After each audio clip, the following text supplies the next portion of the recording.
మనకి ఒక శక్తి రావాలి, మనకు ఒక బ్లెస్సింగ్ రావాలి అని చెప్పి అందరూ పూజలు లక్షలు ఇచ్చి పూజలు అవి ఇవి చేస్తారండి. ఆ పూజల ఫలితాలు అక్కడ ఆగుతాయండి, అది రాదు, ఒక ప్లేస్ ఆగిపోతాయి. ఇక్కడ తల్లిదండ్రులు ఇద్దరు సంతోషంగా ఉంటేనే అది రిలీజ్ అవుతాయండి. తల్లిదండ్రులను మనం ఇబ్బంది పెట్టి తల్లిదండ్రులు కన్నీళ్ళు ఇచ్చి వాడిని తిట్టి కొట్టి మన వెళ్ళిపోయి గుడికి వెళ్ళి పూజలు చేసి అది చేసి మనం బ్లెస్సింగ్ వస్తుందంటే అది రాదు. తల్లిదండ్రుల దగ్గర ఒక శక్తి ఉందండి. ఆ శక్తి ఏంటంటే మనం వచ్చింది అక్కడి నుంచే కదా.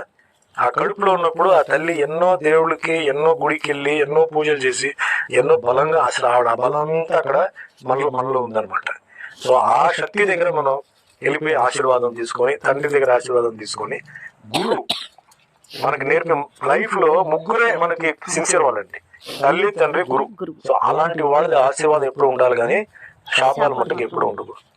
బ్రతికున్న తల్లిదండ్రులు ఇప్పుడు మీరు ఉన్నారు, బ్రతికున్న తల్లిదండ్రులు ఉన్నారంటే